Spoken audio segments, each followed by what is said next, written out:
Fallon Fox situation right now, and I understand, whatever you say, you got to be very careful about it. But the point of the matter when I look at this whole thing is, I remember back, I think it was in the 70s or 80s, there was a transgendered tennis player by the name of Renee Richards, and it was a big deal at the time. And I'm thinking, like, this is like 30 years later.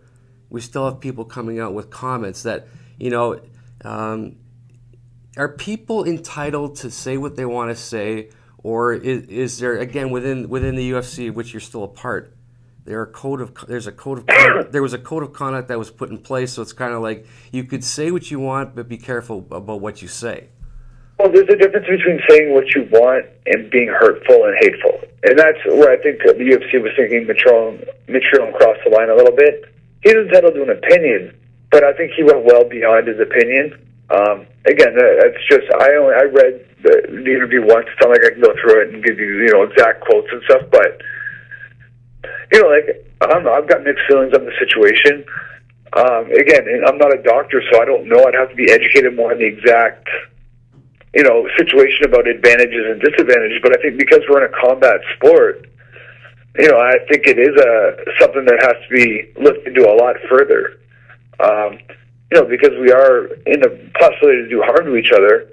I'm like, if you're a man for 32 years and then cross over and you're a female for the last 4 years, have a lot of the skillful attributes or the strength attributes from being, again, these are things that I have no idea. I'm just sort of speaking off the top of my head. I'm like, didn't you develop a lot of these things as you were a man? I don't know. Is there a huge advantage there?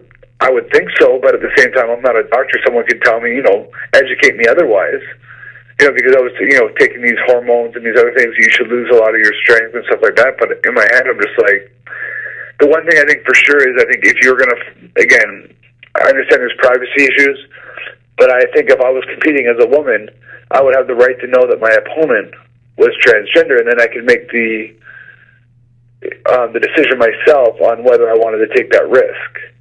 The fact that some people didn't know, I thought was a little bit on the cusp. But again, there's a privacy issue. I understand. I think it's just I don't know, what do they do in the Olympics? Like, I really have no idea. Can a transgender run 100 meters? And someone could tell me yes or no. I have no idea. It's just one of those things where it just came to the forefront again due to I think she's knocked out 4 of her opponents or 6 of her opponents. So this is all just big news and coming out again. It's one of those things I'm all curious about. I have no idea what the right answer is or the wrong answer. It's just one of those situations.